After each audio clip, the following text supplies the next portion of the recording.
Everyone else wake up in the morning and feel like you just got hit in the face with a ton of bricks.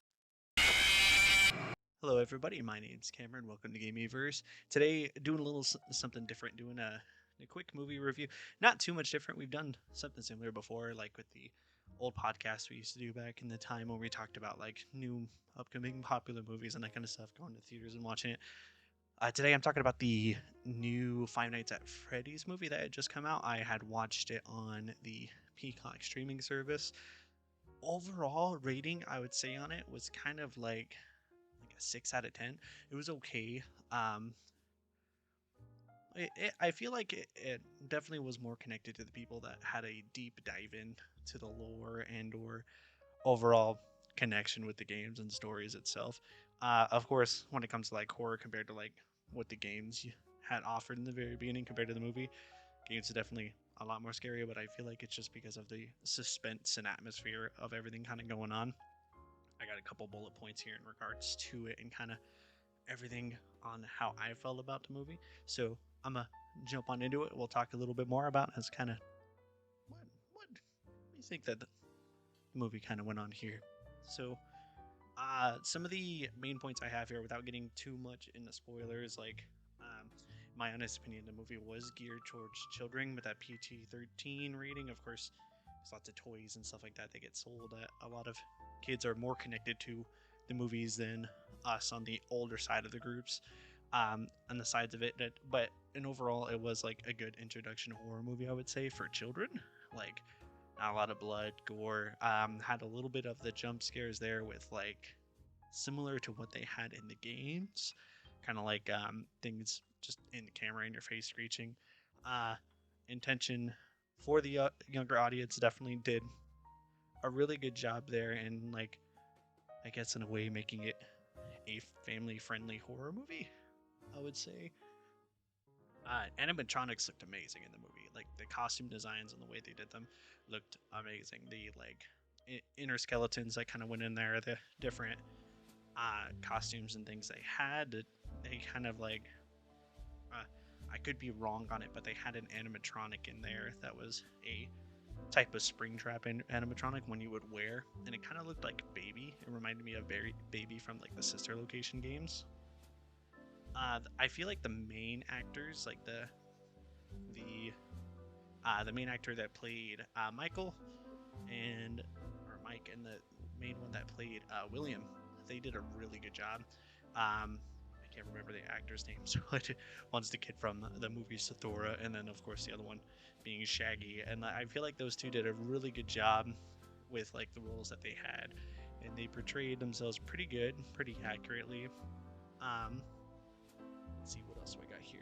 Yeah, and if you're a fan of the lore, I feel like you'd be more of a fan of the movie than you would be like not knowing anything about Five Nights at Freddy's and going into and watching this movie.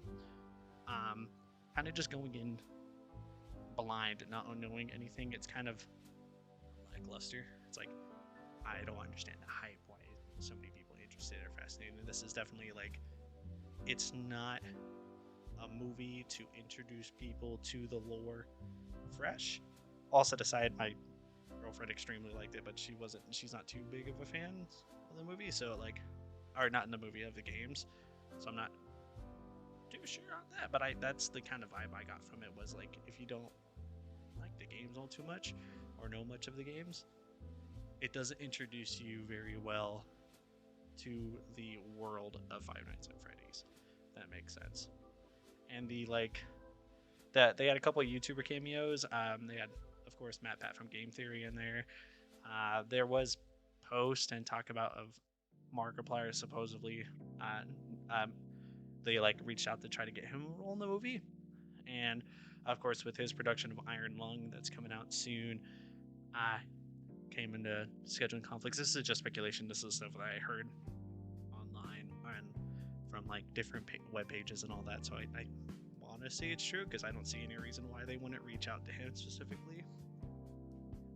Considering his big role and part into all the games themselves, and going on like the very beginning, you see a kill on one of the security guards, and it's hinted at that like Mark was supposed to play that character there.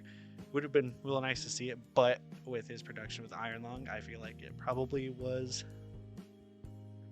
definitely well off him doing that there than with the Five Nights at Freddy's movie. Reason I'm really excited for the Iron Lung movie. He's kept a lot of stuff hidden and secret in regards to it.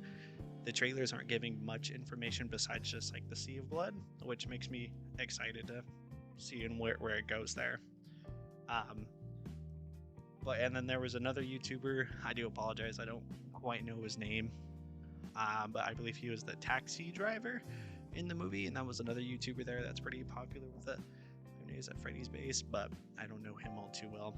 Unfortunately, I do apologize, but that's the way I see in the overall movie there.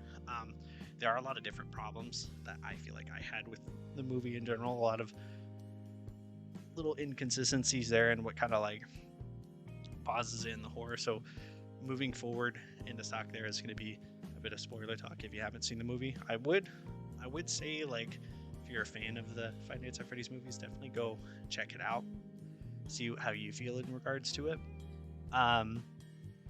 But one of the weird things is the main character, he picks up the night shifts there, as a security guard, and he ended up like needing another job because he was a security guard at a mall, and he has like a history of his like brother that was kidnapped when he was younger.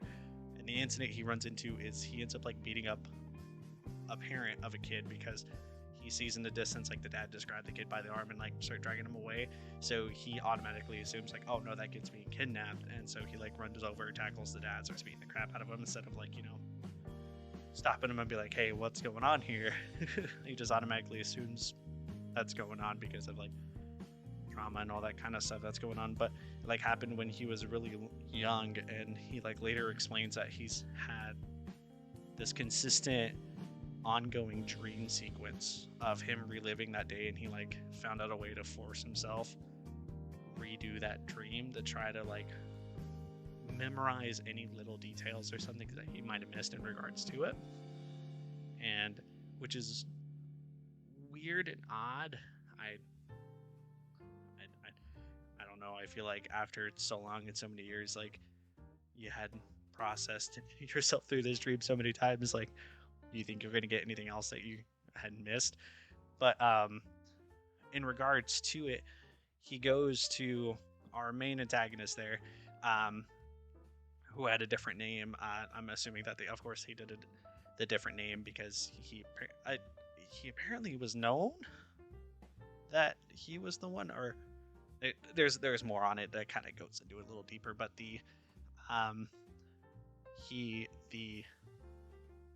counselor, the job counselor that gives him the position, of course, that's the from Michael, that's the main antagonist of our story there, William, who had of course played the Snap Trap animatronic in regards to it and all that. But after he gets the job there, he still like forces himself. He ends up accidentally sleeping on the very first shift, and in that dream sequence that he ran into like all the different kids that are haunting the animatronics, and because of that he like ends up bringing his medication to work so he can sleep harder on the job and all this weird stuff. And I don't know, there's lots of back and forth of him just like constantly sleeping, and it's like, if the animatronics had issues with security guards and all that, why didn't they like attack him while he was sleeping? I don't know. Like it shows them like attack him and like he gets injured, but he doesn't get like attacked, like violently attacked, or like life-threatening scenarios, just like scratches and stuff like that, which is really weird, because like what would be the point of attacking all the other security guards or anybody else that had gone there in regards to it, besides just like how the original games had portrayed it, was like because they were killed by the security guard and whatnot, which is why they take revenge on anybody that's playing the security guard there. At least that's what the lore had hinted at, and so that's wrong not to believe that is still the case there. But like in regards to everything else, why would they attack all the other security guards besides that? There is like a kill sequence that involves like a whole bunch of people that break into the place and start like vandalizing everything, which them getting attacked kind of makes sense, because like in the long run, Freddy Fazbear's is the home to all these animatronics and kids that are possessing these animatronics, so of course they're gonna protect their home and attack the people that are destroying their home. But it kind of veers off to why they wouldn't attack him, maybe because of the connection with his sister and whatnot. But even then, it's still weird. Like, they just know that he has a sister that they want, which is weird. It kind of ran into other things there that kind of brings up some questions on, like, why didn't it happen? Why wasn't there more interaction in regards to it? And like, yeah, and then so later in the movie, he like doesn't really experience much of the animatronics themselves moving at him or coming at him until he kind of gets a warning from a police officer who she later reveals is Afton's daughter, or not Afton, sorry. No, it is Afton. Yeah, William Afton. Later reveals that it's William Afton's daughter, and she kind of like hints at that like there's some crazy stuff that happens at Freddy's Fazbear's and all this other stuff, and he doesn't really catch on really well what she's talking about, and he doesn't realize like the animatronics are possessed or moved on their own till one night he has to take his sister there, which that's a whole nother conundrum that they have in the story in the background of like a family feud, or the aunt's trying to take the sister because she sees him as an unfit guardian, or supposedly that's what she says, but like it's all led to believe that's because she's trying to get like the monthly check for having a child with a custody care or whatever, like from the state, just kind of use her to make money overall is what I'm getting at. And it seems like she has a lot of money anyway. She's always dressed up really nice and like paying people thousands of dollars to go vandalize and ruin Michael's job, and like paying a babysitter extra money to snoop through his stuff to like try to frame him, which is weird. So why she has money to kind of just throw around to affect Michael's life, but yet wants more money? I don't know. It's kind of weird in regards to it. But the yet I feel like a lot of the stuff in revolving around like with the sister and whatnot was almost unneeded. What I mean is like he doesn't the whole sister side of the story just kind of makes it to where like, oh, the animatronics are like kids. They want to play with kids and hang out with kids, and then like the animatronics try to turn the sister into an animatronic by stuffing her into the baby Snaptrap suit I brought up earlier. And that's when like everything kind of turns a little bit and it gets kind of crazy. They're fighting with the animatronics in regards to it and whatnot, and like reveals that the animatronics don't remember that William had killed them and stuffed their bodies into the animatronics, which like in a movie perspective, I understand the whole concept of like, oh, we need to tell a new story because nobody's going to want to watch the same story. And that's false. Everybody will watch the same story if just a movie adaptation of it. I'm telling you, if they like included the lore on how it was in the games just from a storytelling perspective, I feel like it still would have done amazing in my opinion. I feel like it's still doing really well at box office money wise. I think it's still making a lot of money. But in regards to it, I feel like the whole memory wipe thing was unneeded. The lots of other things too, like William ends up finding out that Michael's digging into his history, which is odd. Like William recognizes Michael's last name during like the counselor things, and like sets him off to Five Nights at Freddy's or Freddy Fazbear's Pizzeria. In my opinion, it was trying to do it just to have him killed off and like taken off or whatever.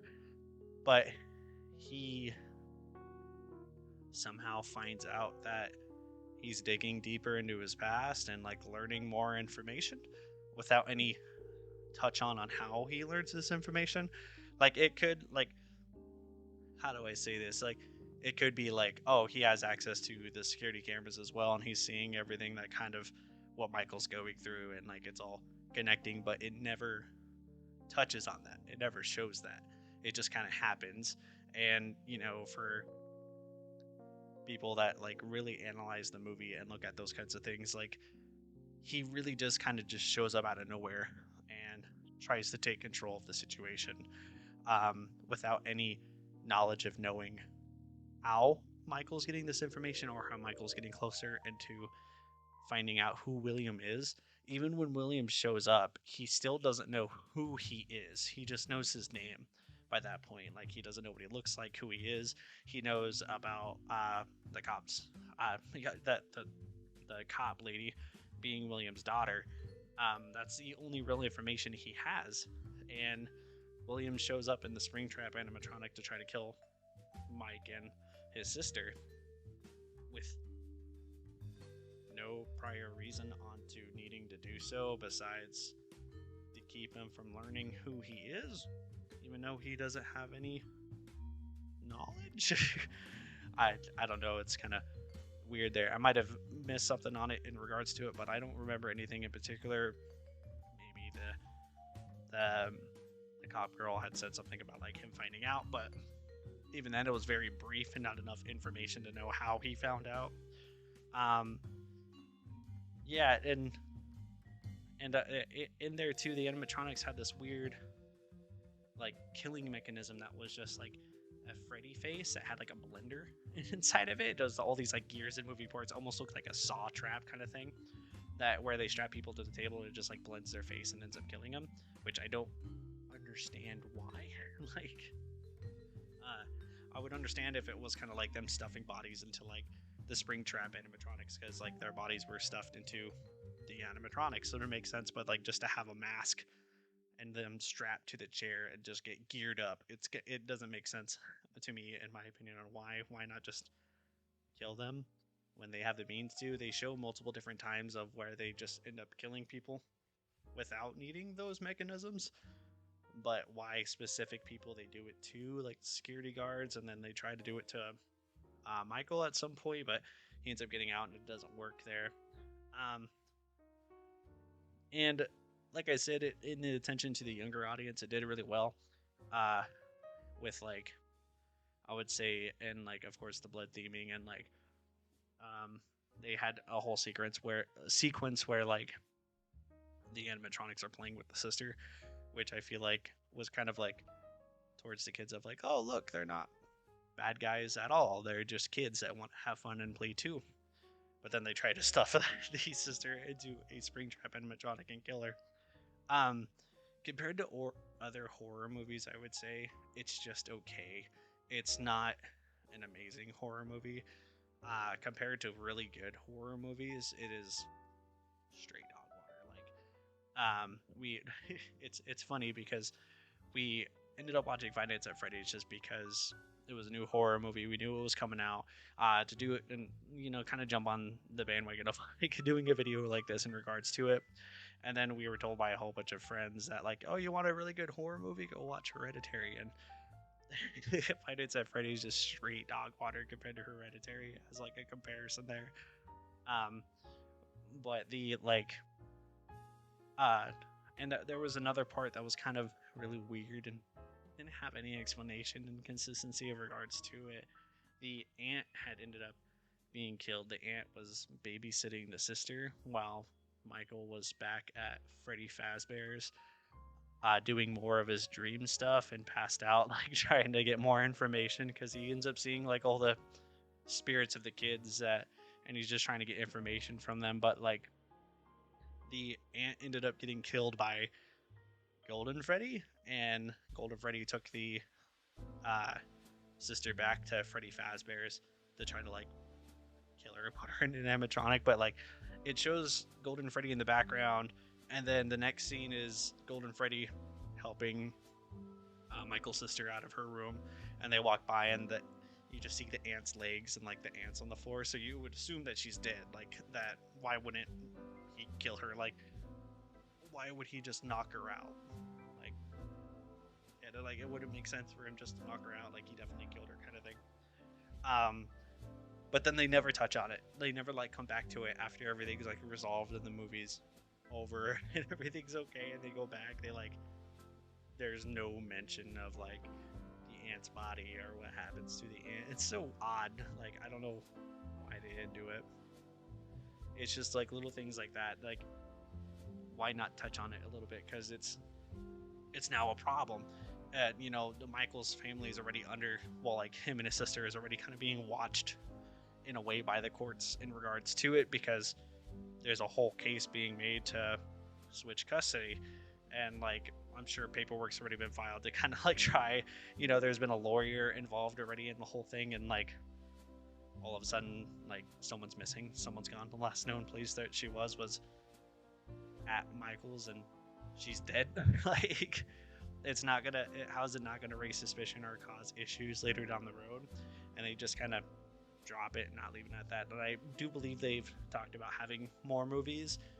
The actor that was playing William Afton, I believe, had announced that he signed like a 3-movie contract deal, which is cool, I guess. It's cool to know that like there's more going to be coming out, but like I don't know, unless they touch on that in the second movie, I don't understand what happened there. Like they just kind of left it at that, and like no coming back to it.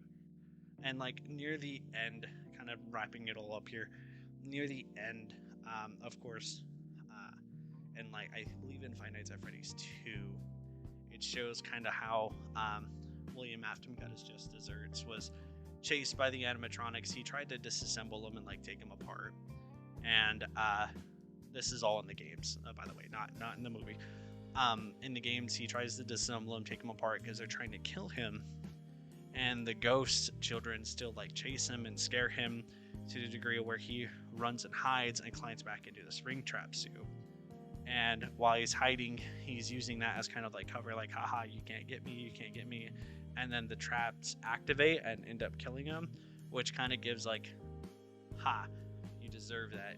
Like, you've been avoiding being killed this entire time by using your special tool that you have to disassemble the animatronics. And, you know, I don't know, there's a lot of like him getting away, and when he finally gets got, there's like that feeling of like, yes, finally they got you, you just deserve this kind of thing. Which the death in this movie, like the same thing kind of happens. He's in the Springtrap suit, the Springtraps activate, end up piercing him and killing him, but it's only after like the sister makes a drawing of Springtrap killing all the kids and stuffing their bodies in it, and like showing the animatronics like their true memories, and they end up remembering, and so they like turn on him. But there's no panic or fear, just more of like, I'm in pain because I'm being stabbed by the Springtrap suits and I'm slowly dying, and he's laughing about how he's like coming back and he will return and like all this other stuff, when it was like in the games it felt more justified, or it felt, I guess like you had a like a ha feeling because he was scared, panicked, and he got what he deserved kind of thing, while this was just like, oh, I'll be back, and like dies. and like looking at it, knowing how the story goes in regards to the games, like, you know, he's gonna be back and all this other kind of stuff, but I feel like having the fear and knowledge of like, oh, I'm dying here and I'm not coming back, and this is a scary situation, would have felt more genuine, and like I guess you would have a little bit more feeling in regards to the villain getting got, instead of like just, oh, what does he mean by that? But overall, in regards to it, I feel like those are my thoughts in regards to the Five Nights at Freddy's movie. I would like anybody that's a fan of it, I'd be like, yeah, go ahead and go check it out, go watch it. It's not worth the time, but if you're not a fan of it, it's not a good way to get introduced to the storyline itself of Five Nights at Freddy's. And so FNAF as a whole, don't base it off the movie. If you're a fan of the games, a fan of the story, a fan of the lore, definitely go check it out. It's not worth the watch, but it's not, I wouldn't go out and recommend it to people of like fans of horror movies. Like if you're an exclusive horror movie fan, I wouldn't be like, oh, go watch Five Nights at Freddy's, it's gonna blow your mind. No, it's more of, yeah, that's it. Just if you're a fan of the games, fan of the lore, go check it out. But those are my thoughts of it, and I want to thank you all for watching and joining me today on a little bit something different instead of just regular gameplay. And again, my name's Cameron. Thank you so much for stopping by GameyVerse. If you like hanging out, playing games, watching these kinds of videos, we're trying to make more content in the future in regards to outside of just gaming, like skits and that kind of stuff as well. Definitely leave a like, share, subscribe, comment your thoughts on the movie. I'd like to read everybody's thoughts on it too, just to kind of like get a feeling on like what the general public feels about it, because you know, you got Rotten Tomatoes, and Rotten Tomatoes is like can't really trust on much on that kind of forum. But like, go ahead and leave a comment, let me know how you felt about it. Maybe I'll reply back to it. And like, you know, I like having debates and discussions in regards to like that kind of stuff, to know other people's point of view in regards to these kinds of movies. But again, thank you so much for watching. Have an excellent day. Bye.